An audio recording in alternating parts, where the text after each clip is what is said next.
more, she allegedly informed the producers. This is assault. The incident was reported online within hours. Numerous gossip websites featured headlines. After Yandy Smith was brutally attacked, Jasmine was arrested. Social media was inundated by angry fans, hypotheses, and disbelief. Some were incensed and demanded that Jasmine be permanently barred from the program. Others conjectured that the battle had been staged from start to finish. After police verified that she was jailed on charges of assault and violence, a hypothesis was promptly discarded. Breaking news. Free Jasmine in the background. The network was in disarray. Executives rushed to control the repercussions. Sponsors demanded answers over the phone. Producers who had relied on drama to increase ratings now had to answer if they had disregarded warning indications that this dispute was getting out of hand. Legal teams were called in to examine the tape. Yandy's side, however, did not waste any time in filing a lawsuit. She made it apparent that she wanted Jasmine to be held responsible by filing a police complaint and pressing charges. She said in a statement that there is a line that one should not cross. We may quarrel and criticize each other, but you never touch someone. The entertainment sector was rocked by the arrest. Drama is nothing new to reality TV stars, but physical violence seldom has real-world repercussions. It was different this time. Jasmine was more than a member of the cast. Now she was a defendant. Furthermore, the stakes were bigger than anybody had anticipated. One thing became evident as the night went on. This was hardly a quiet matter. The public outcry was too strong, the injuries too obvious, and the video too violent. Once an entertainment plot, it has now strayed into the field of criminal law. It was only the start, because the internet was already calling for more as Yandy was tending to her wounds in a hospital room, and Jasmine languished in a frigid holding cell awaiting arraignment. Justice was what they want. They sought clarification. Above all, they were curious as to why. What secrets possibly have contributed to the anger underlying this feud's extreme outburst? Vicious assault. Fairness for charges of Yandy assault. There have been conflicts in the world before. They had seen tables being upturned, wigs being stolen, and beverages being flung. However, this was unique. This really happened. And the consequences were just getting started. And one terrifying question lingered in the air as both ladies readied themselves for the struggles that lay ahead in court and inside themselves. Was this the start of a scandal that would permanently alter hip-hop and love, or had reality TV finally gone too far? Love and Hip Hop Atlanta was more than simply a fad the day after the incident. The whole internet was overrun with it. The millions of people watched the frightening video frame by frame as the battle went viral on all social media platforms. On Twitter, Instagram, and TikTok, hashtags such as Harm-Free Jasmine, on Justice for Yandy, and When Reality TV Gone Too Far were widely used. No one could turn away from their opinions. However, the true drama was taking place in a completely different setting behind the popular hashtags and fanciful fan ideas. A courtroom in Fulton County.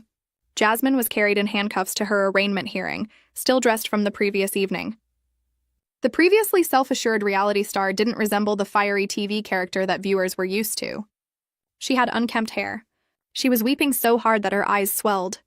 Additionally, the look on her face was one of anxiety, of sorrow, of rage. Serious assault, violence, and disorderly behavior were the accusations.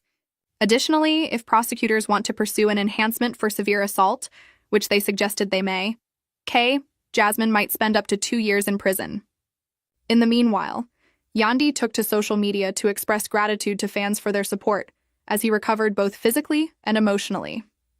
I refuse to let this become normal, she said in an Instagram post that received over 1 million likes in a short period of time.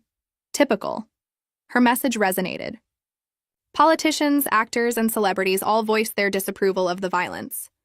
A number of women's advocacy organizations contacted us to provide assistance. It was no longer just a struggle. It was turning into a discussion about responsibility, security, and the negative aspects of reality TV. Jasmine's team attempted to change the story in the meantime. In a statement, her lawyer said that Jasmine had acted in self-defense and accused Yandy of agitating and upsetting her prior to the cameras rolling. In order to increase ratings, they further said that the production crew had purposefully created a hostile atmosphere, being aware that tensions had never been higher. This wasn't an impulsive reaction, her lawyer argued. My client was pushed over her breaking point in an entertainment-engineered scenario. Tag-free narcourt fight with Jasmine. As prosecutors started to deliver their case, the atmosphere in the courtroom became more intense. It was evident from the venue's surveillance film that Jasmine made the first physical contact. According to many witnesses, Yandy attempted to flee before to the incident. Most concerning of all, it was discovered via stolen text conversations that Jasmine had said to a friend earlier that day. "I'm going to make her regret it if I see her tonight. Never mention my name." That one statement changed people's perceptions. Initially a discussion about provocation, it now seemed to be premeditation. The self-defense argument abruptly started to fall apart, and Jasmine's legal team had to quickly change their approach. Rushed to change their approach. The play itself was also caught in the crossfire at the same moment. Critics said several sponsors threatened to stop supporting the show until the network addressed the issue, claiming the producers were abusing real-life conflict for financial gain. The network said in a hurried statement that Jasmine was placed on indefinite leave while the situation was being handled. Additionally, they promised to introduce additional safety procedures for cast members in the future. It's too late, even if a lot of supporters thought the gesture was insufficient. Reality TV reform, network under fire. It wasn't only business or legal upheaval. It was so intimate. Jasmine's private life started to fall apart.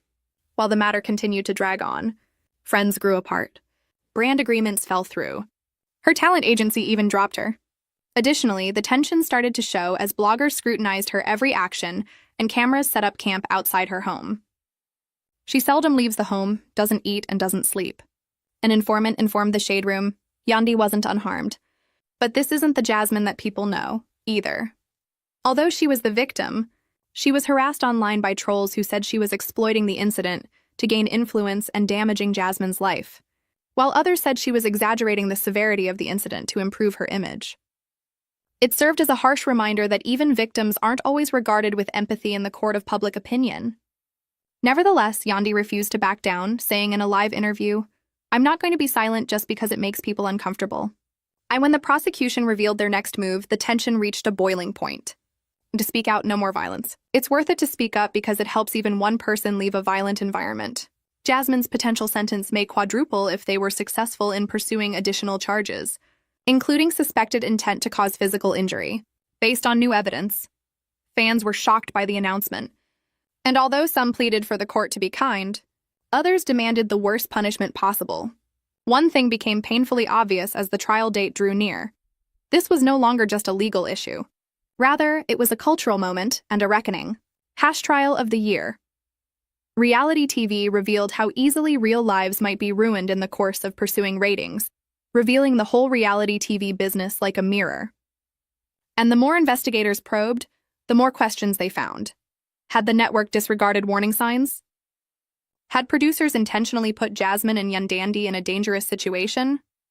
And perhaps most importantly, was this fight the product of two women's personal animosity or a system set up to push them? The answers would be revealed in court, and not only would they determine Jasmine's fate, but they would also permanently alter the course of Love and Hip Hop Atlanta. The mood around Love and Hip Hop Atlanta had totally changed by the time Jasmine's trial started.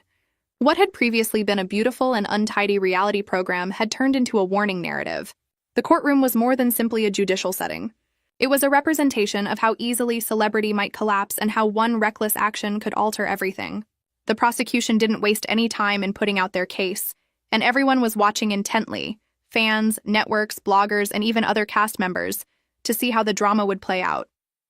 The jury began by seeing the uncut, raw, and devastating video as Jasmine pushed past security, ran across the room, and threw Yandy to the ground.